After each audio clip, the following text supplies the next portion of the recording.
Hi, this is Ikumi Haverson with FinalExpenseProgram.com, your leading authority in insurance sales education. In this section, we are going to review how to get in the door. But before we get started, this is a copyright material, and duplication, distribution, or reproduction is strictly prohibited by law without the written consent with FinalExpenseProgram.com. Now, would you like to know how to go out into the field with 0 scheduled appointment and do 3 presentations and sell at least 2 per day? Of course you do. So make sure to grab a pen and piece of paper and let's get started. And if you don't have it, then pause this video and grab it, because you're not going to want to miss this. Now, we call this process drop by, B-U-Y, because people buy when we drop by. Some agents prefer calling the prospect to set the appointments. However, drop-bys are way more effective, especially because you have the proof that they request the information with their handwriting. Also, it is a lot easier to hang up the phone than close the door. So make sure to get in the door on the spot as much as you can. This will prevent your prospect from no showing you. First, shoot for getting in the door right now while you and the prospect are both there. And then, if they give you too much resistance, shoot for setting the appointment on the same day or the very next day. It will ensure that your show ratio is much higher. And when you knock on the door, make sure to smile and be professional. The warm-up actually starts when you're knocking at their door. And make sure you're not selling the product or quoting or anything like that. You need to get in and do the presentation first. This is part of your warm-up, and I will cover that in more detail in another video. Your only purpose is to get in, and that is all at this point. So what I will do for you today is I will go over how to handle different situations or most common situations at the door. First, I will show you how to get in right away. Second is how to set an appointment for the next available time. And very important tip, I want to add that you do not want to present when there is what we call the one-legged meeting. Meaning, if one of the members, wife or husband, is not home at the moment, be sure to reschedule and use your best judgment. Why? Because 95% of the time, a husband or wife may burn the deal. And when it comes time to close, what do you think he or she will say? Well, let me think about that, or let me talk to my wife or husband, and I will get back with you. So avoid this situation at all costs. Unless, like I said, use your best judgment. There is an unforeseen circumstances. And another important tip is when your prospects show some resistance, do not leave right away. Don't tuck your tail and leave with a little resistance. Change your approach to take at least 3 no's. Think about it. You paid for the lead and it took you time to print it, map it, and then drove to their home. You have too much invested into just to give up. They filled out the card and they must have some interest. Now, most people just afraid of being sold something they don't want. You are the one person who can make a difference by helping your prospect from the inevitable. So take pride in what you do. It shows in every step you take. The reason why most people say no at first is they're either scared of being sold or you ask a question to lead them to say no. Nobody likes to be sold, yet everybody likes to have ownership. It's like when you are going to the store to buy something, yet when the store clerk asks you, can I help you? How do you respond immediately? No thanks. So change your approach a little bit to make them say yes instead. Now, people either own stuff or own solution to the stuff, which insurance takes care of the intangible needs that eventually become tangible. Before you knock on their door, there are several things you must do. First thing, I usually keep my car running as long as you're in a decent neighborhood or not in an apartment complex. The reason behind that is you want to make it look like you're in a hurry because you're very busy and important. And second is leave everything in your car besides the stack of leads and your delivery notice. I always clip the delivery notice on the the bottom of my stack of leads. That way they're not visible. When you only have a few leads, get more. And while you're getting more, bring some blank sheets of paper and stick them underneath the leads that you have. This makes you look busy and give your prospect peace of mind knowing that they're not the only one requesting this information. And also the reason why you want to leave your presentation binder in your car is because if you bring a big binder, it will intimidate them and also make you look like a salesperson. However, if it is an apartment complex, bring your binder and leave it on the outside of the door where the prospect cannot see it. So you don't have to run all the way back to your car. Usually, I have everything in the bag, so it is easy to carry, and then I just stick it on the blind side of the door depending on which way the door opens. And as long as you mapped out your leads, chances are you will have multiple leads in the same apartment complex, especially the senior residents. And the third thing is if their house is gated and see the dog warning sign on it, knock on the side of their house or whistle and wait. That way the dog might hear you, if he or she is outside, and you don't want to get bit by them for no reason. So if the dog is loose and cannot get into the door, then call your prospect, then listen if you can hear their phone ring. You want to act like an investigator, paying attention to everything that might help you. Fourth thing is when you walk into their door, if there are any window, wave at them with a big smile.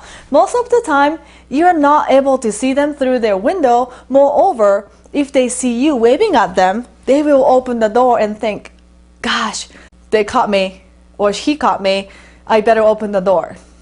The fifth thing is, when you're walking up to the door, look for a sign like a no soliciting or any security signs. I like it when I see security signs. It tells me they care about their family and they would do anything to protect them. Also, if they have a no soliciting sign, it usually means that they know they are the buyers. When you knock, make sure you do it with authority and only 3-4 solid knocks on the door hinge, so it is loud enough from them to hear. If they do not answer right away, make sure to do it again. They might be in the other room, or I will even walk around the house to see if they're in the backyard. This happened to be during the summertime, but people relax in the backyard and it is a great place to present. A lot of times they poured me a nice iced glass of tea and while we're sitting in the backyard. Or ring the doorbell. Well, some people say that ringing the doorbell is not good, but let me tell you, I have never had any issue with that. Just make sure there's a no sign telling them not to. Also, I believe that this has a lot to do with how you hold yourself. Make sure to give them space. Step back 3 feet or so from the door. Do not stand too close to the door. Your prospect will feel pressure and won't open it, especially with all the flood and neighborhood issues these days. You will need to be non-threatening as possible. 6. After knocking or ringing the doorbell, think as you are the movie star. Lights, camera, actions. Give it 100%. Be friendly with big smile and show some enthusiasm. Forget about what happened at the last house regardless. This is a brand new opportunity. 7. Mirror your prospect. If he or she speaks low tone of voice and very slow, do the same. If she or he speaks with a high pitch and very fast, copy it. Of course, moderation is important. However, this simple technique will help you get in the door. Guarantee. Now, here's normal situation, how it goes. Knock, knock. Hi, James.